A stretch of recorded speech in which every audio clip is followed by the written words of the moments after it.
Hello, you're tuned to Pregnancy, Birth and Beyond, contemporary conversations where stories, science, traditions and new ideas meet.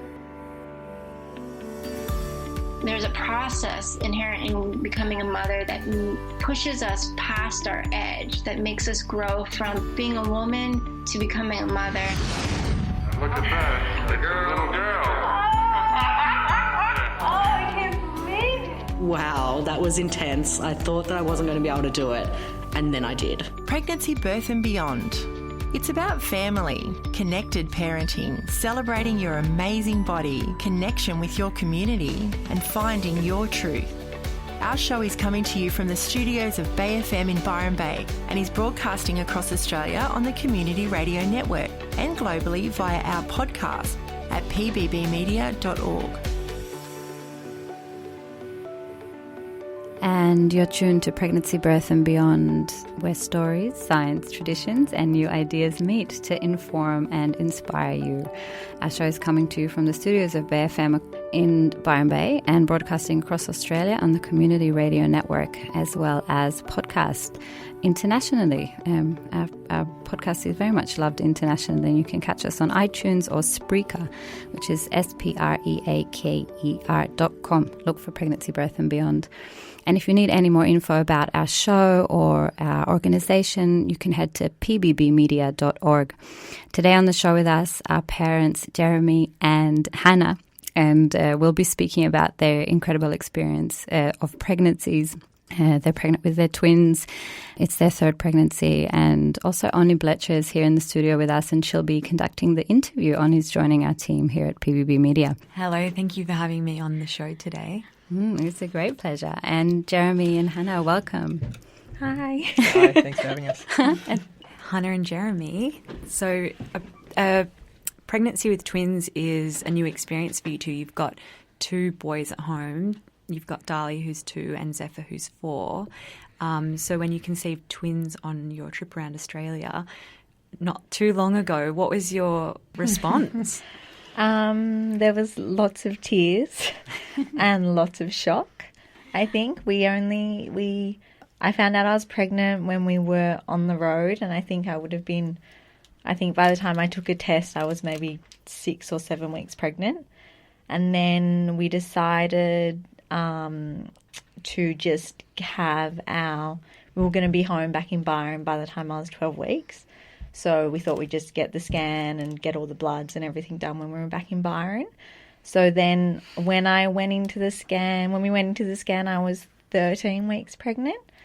And it was the last thing I thought they were going to say to me. I never thought it was going to be in our story. It was like, and I think after she told us, I started crying, and then I think I pretty much I don't even know after that. I was just crying for the rest of the scan. I was ecstatic. And so after there was probably many layers of digestion. So with your first 2 pregnancies and births, you had home births through the Byron Bay hospital system? Or? Yeah, I had our first baby. We had him at home in Sydney through a private midwife, and that was amazing. And then we moved up here, and then when I fell pregnant with Dali, we had him through the Byron home birth program, which was also super amazing. Cool. And so this is your first experience in the hospital system. When you figured out you needed to kind of navigate that, what was your process as a couple, and who did you get advice from? Or I think that was one of the biggest things for me when finding out we were having twins, and it was figuring out the whole process, the whole hospital process, finding a doctor, all of that stuff was completely new to me. I was calling the hospital, asking them not really putting sentences together, just really confused about what we were doing. The Byron midwives were really lovely. They referred me to a doctor in Lismore. And then I also spoke to a girlfriend a friend of hers had recently had twins with the same doctor in Lismore. And so I chatted to her briefly and she said all these great things about him. So we decided, we were like, okay, we'll either birth at Lismore with him or we'll birth at Tweed. And then we kind of just went to Tweed Hospital and then we met with him and decided that we were going to go with him at Lismore, yeah. And when you came to that conclusion, what was the feeling as a couple? Like, were you relieved that you had a birth plan, even though it was a different one than you did experience through home birth? Yeah, definitely. When we fell pregnant with twins, I think one of the biggest things, one of my biggest fears was everything I'd read. I knew nothing about being pregnant with twins or giving birth to twins or anything. So when I was looking on the internet, which is a terrible wormhole of people's things, so when I was looking on the internet, there was just so many stories of, if you're pregnant with twins, you have to have a cesarean, or if you're pregnant with twins, you have to have an epidural and all these things. And I think that was maybe the hardest week I had post finding out that I was having twins, because it was just so much new stuff that I'd never had to think about before, that I was like, oh, well, this is all new and this is not how I want to give birth, and just kind of accepting all of that. And then it was so nice to go and see this doctor and have an open conversation with him about what we wanted from the birth and what we wanted to do. And he was so open with us, and he's happy for us as long as baby one is head down, then I can birth vaginally. And yeah, he's happy not for me not to have an epidural, because I said I didn't want to have an epidural. And yeah, so it's kind of like, it's also very dependent on once I go into labour, how the twins are sitting, how they're going. Having an open conversation with him about our birth choices was the first. I mean, I hadn't seen any other doctors, but just reading everything and all these things saying you have to do this and you have to do this, and they make you do this. It was so nice to go in there and him just say, well, what do you want to do? And look at you so normally, like, well, of course you can do that. What was your kind of process? It's all just about supporting Hana with where she's at with the birth of the girls. But yeah, like she said, it was pretty overwhelming for her because she's with the other two boys. I feel like she just took it on so easily, and it was such a natural process. And then hitting this space with just the uncertainty of what to do and how to go about it. So that was really hard, kind of navigating that. But like Hana said, as soon as we found our doctor and were able to clear the air, I suppose, and to take on what he had to offer, I feel like we had a major breakthrough, and it was like, because there was so much uncertainty. Hana and Jeremy discussing their twin pregnancy after having two single pregnancies with boys. And so you just spoken about your decision-making process of your kind of how you've chosen and who you've chosen to birth with. And you mentioned that you chose a doctor at Lismore Hospital, and I'm curious as to what drew you to his care as opposed to maybe Tweed Hospital, and what was the attraction to this doctor? We went to Tweed and we met with a midwife there, and she was really lovely, and she kind of went through the whole process with us of what would happen, having the twins there and everything. And one of the main things that stood out was that it's kind of, this is the first time for us to have a baby in hospital, so I'm not sure of the hospital process, but that it's kind of, you get whatever doctor is on call that day. And, at Tweed, they're very pro vaginal birth and supporting women in their birth choices, but I think they also, it depends what doctor you're going to get and, and so if you get there and I've never met this doctor before, or all these things. So whereas with Lismore, the doctor that we've chosen, he has a private practice, I guess, and he has drop-in rights at Lismore Hospital. So we see him separately, and we've paid him a fee, and then he comes, we deliver at the hospital. So we don't have private healthcare, so it's cheaper for us to do this than it was for us to have a home birth with a private midwife in Sydney. But yeah, so then we just kind of were figuring out when we were tossing up between the two. At first, one of the big factors also was it's closer for us at Tweed, and my last labour was very quick. So I think that so that was a big factor, just wanting if we could make it to Tweed in time. But after meeting with our doctor, he was just, as soon as we met him, we were like, we're having the babies at Lismore. He was just really open, and it's kind of, I remember when I had Zephyr at home, and I kept looking up, and Oni, you were there, and our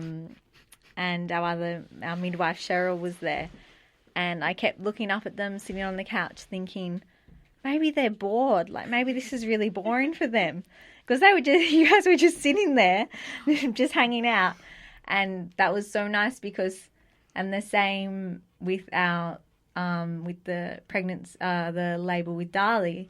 I mean, they got there right at the end, but it was the same thing, whereas the midwives aren't really there.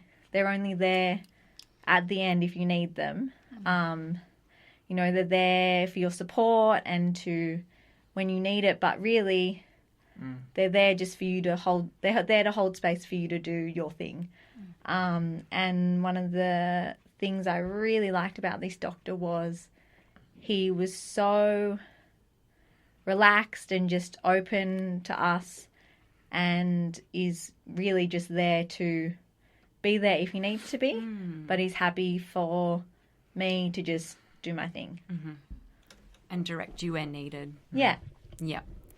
And I think when you have that support as well, when you have the support throughout that pregnancy and then through the labour, when things come up, say baby 1 comes out and then baby 2 isn't turning in and I need to have a cesarean or something.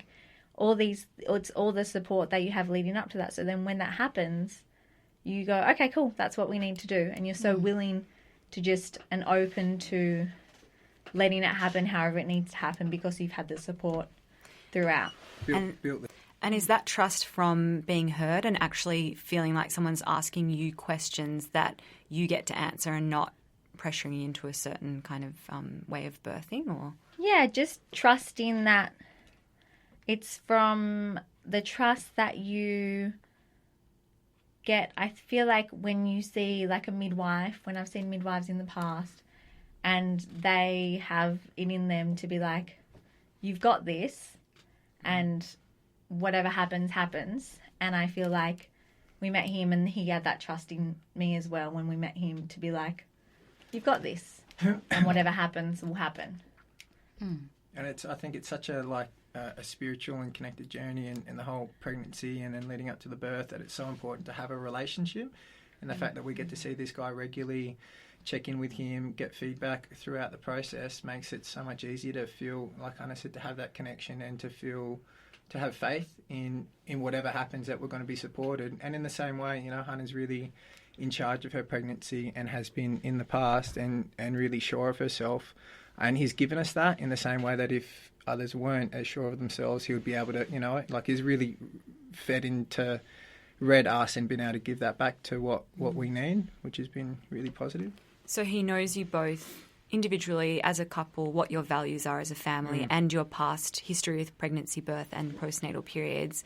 And you're not, because I guess a lot of the time pregnancy, twin pregnancies can be looked at and over-medicalised as high risk. And so do you perceive that there's a sense of normalcy around your twin pregnancy because of the way you've been handled? It was when we went in, he kind of, even though he does know us from us going to these appointments with him, he also doesn't really know us, and he's just like, you you're going to have babies and you're going to birth them out of your vagina. And if you can't, then you have a cesarean, and that's it.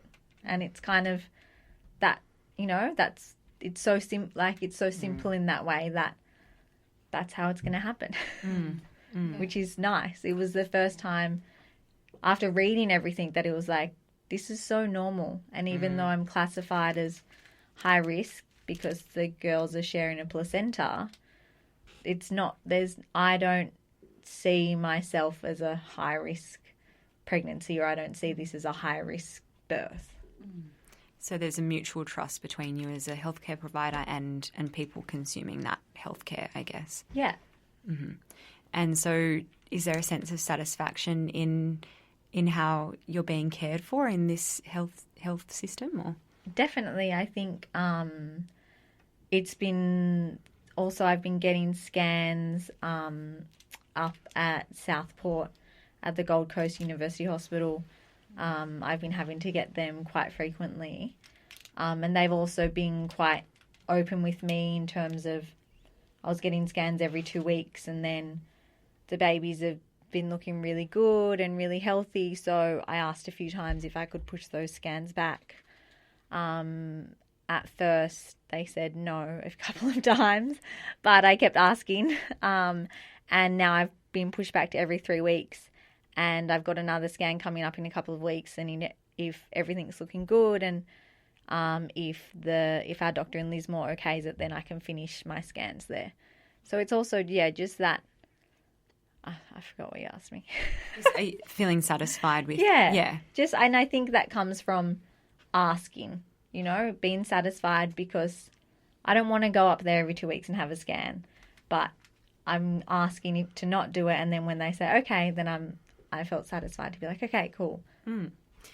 And so I guess another thing to mention is that this isn't your first time. This isn't your first birth. This isn't your first pregnancy. But I remember you telling me that when you ask advice from people being treated like that you're having a baby for the first time. And so there's a kind of fine balance between birth advice for twin pregnancies and birth advice for single pregnancies. And so what would be, you know, to a woman that is pregnant with twins, I know you're at 32 weeks and you haven't birthed yet, but what would be your advice to women who are pregnant with twins and their being able to question into their health choices?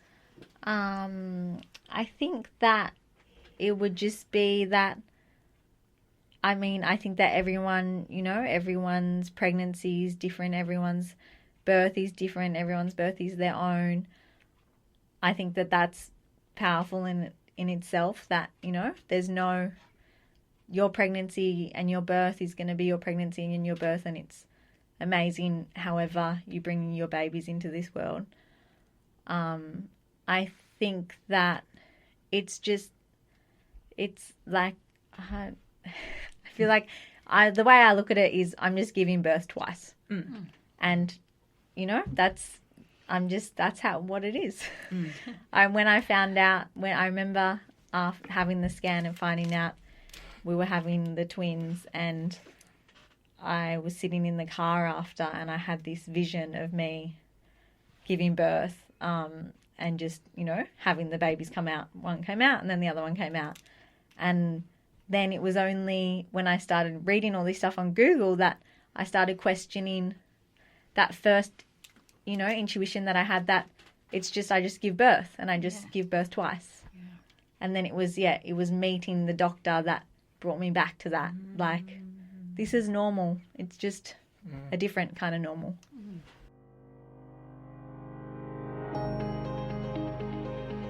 You're listening to Pregnancy, Birth and Beyond. Contemporary conversations where stories, science, traditions and new ideas meet. For more information about this show, head to pbbmedia.org.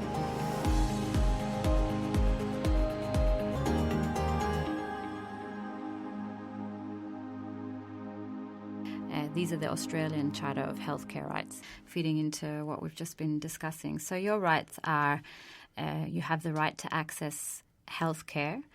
You can access services that address your particular healthcare needs. Safety, you have a right to receive safe and high-quality care. You have a right to receive safe and high-quality health services provided with professional care, skill and competence for that particular care that you're requiring. Respect, you have a right to be shown respect, dignity and consideration. The care provider shows respect to me and my culture, beliefs, values and personal characteristics. Those are your rights. Communication, you have the right to be informed about services, treatment, options and costs in a clear and open way.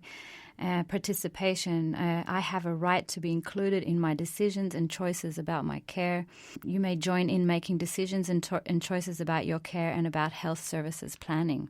Privacy, I have a right to privacy and confidentiality of my personal information, and I have a right to comment on my care and to have my concerns addressed. So there's just feeding back into what you're saying. These are all rights that belong to you as a person who's accessing healthcare. Yeah. And they belong to everybody in Australia, every single person. The other aspect is informed consent. So informed consent is the process whereby a patient makes a voluntary decision about their medical care with knowledge and understanding of the benefits and potential risks involved. A patient should only agree to the proposed treatment or procedure if he or she has been provided with sufficient information, including the benefits, associated risks and alternative management options, so they are able to make an appropriate decision about their own health care. It's a really, really simple concept. You have right to decide about your own care, and you have right to receive all the information necessary before you make that decision. These are the 5 questions to ask your doctor or other healthcare provider before you get any test, treatment or procedure, and this is by Choosing Wisely Australia. Do I really need this test, treatment or procedure? Tests may help you and your doctor or other healthcare provider determine the problem. Treatments such as medicines and procedures may help to treat it, but you may not need them. So it's really great to ask, do I really need this test, treatment or procedure? Number 2, what are the risks? Will there be side effects to the test or the treatment? What are the chances of getting results that aren't accurate? Could that lead to more testing, additional treatments or other procedures, which oftentimes people don't ask this particular question. Sometimes you'll be offered an induction, but not knowing that if you have an induction, you're really likely to need, an epidural. And if you have an induction and an epidural, you're more likely to have a cesarean section. So not knowing these things in advance is not really giving you a chance for proper informed consent, and also just to make a proper decision about your care. So little things like that. So that second questions are, what are the risks? The third questions, are there simpler, safer options, which is really basic, but sometimes we forget to ask these. So ask if there's an alternative option to treatment that could work. Lifestyle changes such as eating healthier foods or exercising more can be safe and effective options in lots of different scenarios. And number 4 is, what happens if I don't do anything, which is a really great question to ask. Ask if your condition might get worse or better, or if you don't have the test, treatment or procedure right away. These tests are all, none of them are mandatory. It's not you must have this. And this is the thing that sometimes it's presented to us as, this is a test for this week or this month or this moment and you're going to have it. But actually they're not mandatory. And what would happen if you don't have the test? It's a great question. And what are the costs? So that's a very clear question as well. Welcome back to Pregnancy, Birth and Beyond. We're here with Hana and Jeremy, who are having their first experience with carrying twins and soon to be birthing twins. We've been chatting to you about your choices around your birthing journey. And Jeremy, I'd love to ask you about your process as a father, already a father of 2 boys, but you're about to be a father of 4, 2 little girls and 2 little boys. What's this journey been like for you, supporting Hana and as a couple making these decisions together? Thanks, Oni.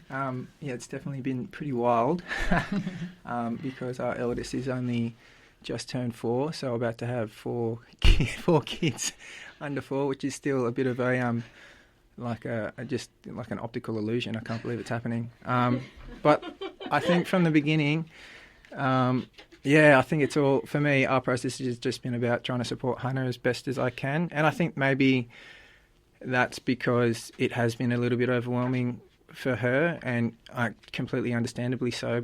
She was such a boss with the first 2, just in complete control. And I feel like maybe she was there to support me through that. And then now, this third time, having found out we're having twins. And I think for me, from the beginning, I was so stoked to be having another baby. And then as soon as we found out it was twins, I was like, we've just won the lottery.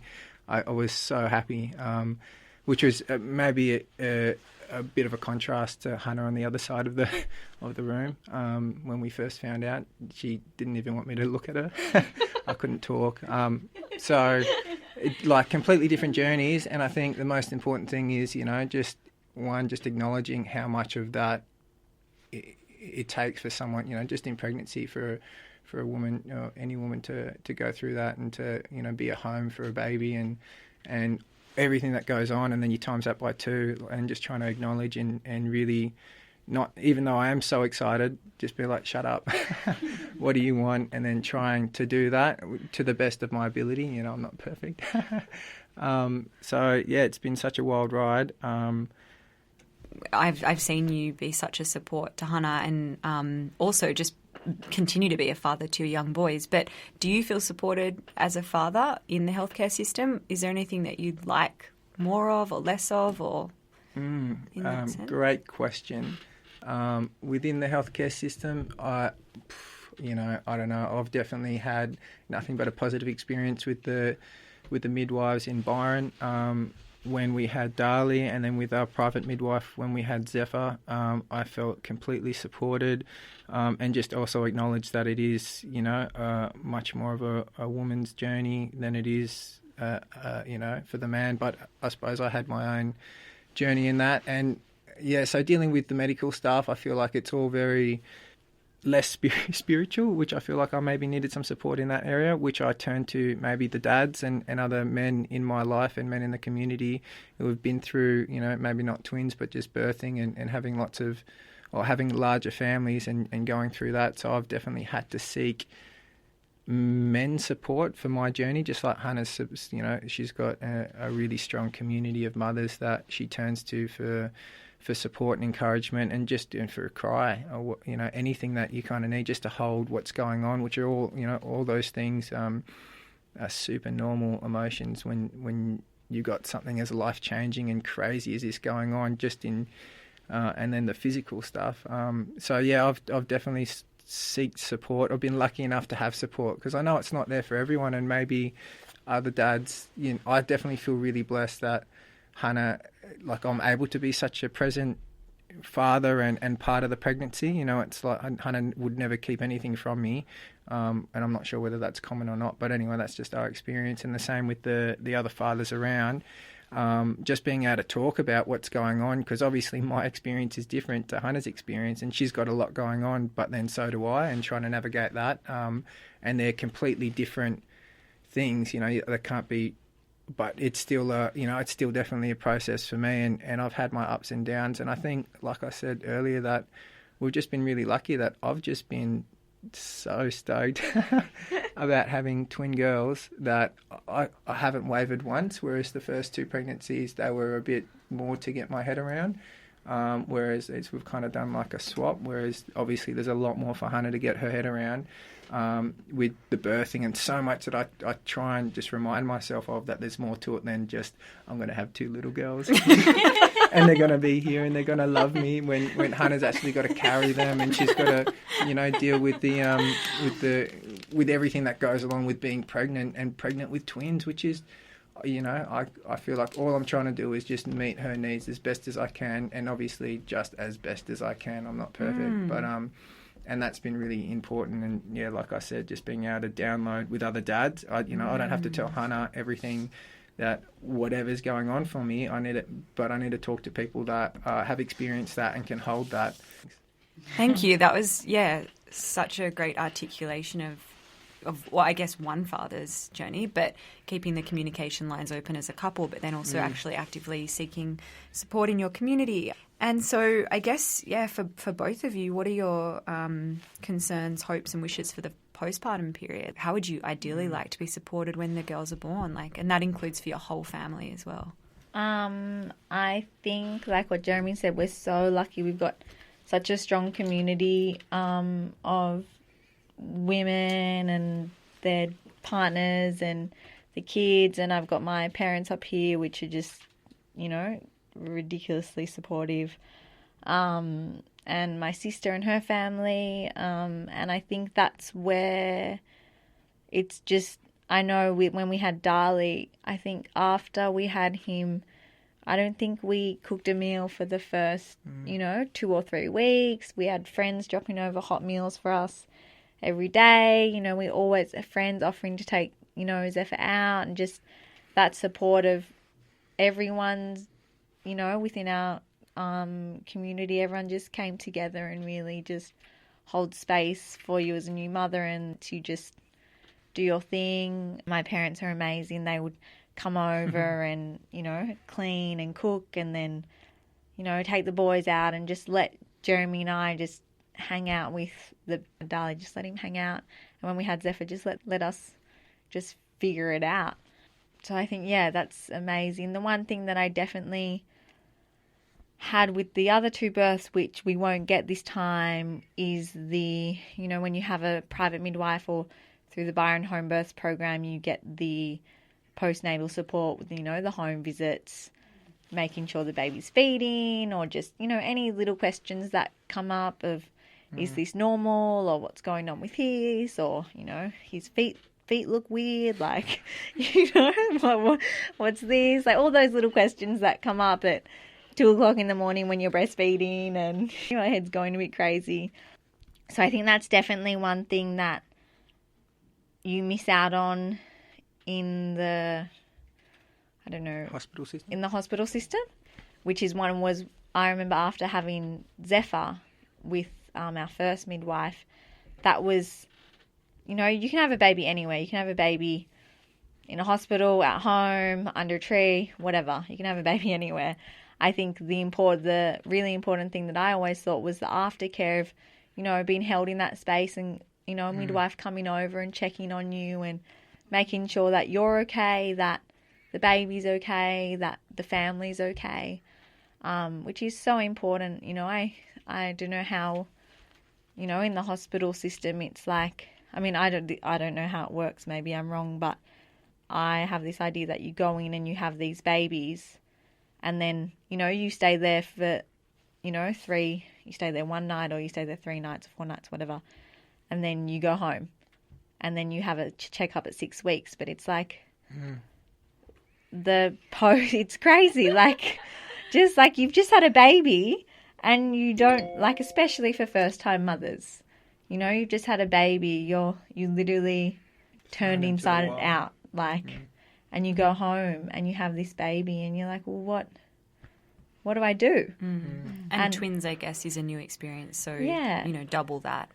And I think we're so fortunate that got my sister and I've got all my girlfriends that after I did have Zephyr, I could turn to my sister, I could turn to other friends, and with Dali, you know what I mean? I can turn to women and say, what is this? But I think for a lot of women it must be really hard, in isolated communities, or they're living in the city and they don't have a strong women's group or something to go home after having a baby and just be like, what's going on? And so with your obstetrician at Lismore, what kind of postnatal care does he offer, or what kind of support does he offer in the follow-up? Do you know, I haven't actually asked him. But I think we just have a 6-week checkup with him, and I think that's it. Which seems, it is standard care. Yeah, but which is... it doesn't mean that it's what you want or it's what... No. And I think, this is our 3rd pregnancy. So we're obviously a lot more comfortable, postnatally to go home and just, kind of, we know how it kind of works. Yeah, and there is this conversation happening. I mean, look, I can only comment when I say happening. Well, I'm having this conversation a lot in this birthing culture of, there's nannies and there's doulas for birth and there's certain support services. But if you do birth at the hospital or you're not in a midwifery program, what is the postpartum care? And so, if you could have a sort of postpartum doula, what services would you like to receive in that postnatal period? And it doesn't have to be the normal medical care that you've experienced with Dali or Zephyr? Like, what would be the ideal? Like, it might be like a massage every visit, like cake. I think that is that, but that's huge and that's important. That, you know, that post having the baby, I think is something that it really gets overlooked. Like, there's a million books out there on going in, like having birth and like pregnancy and all this stuff, but this postnatal care, I feel like that's so huge, especially with things like postnatal depression and everything.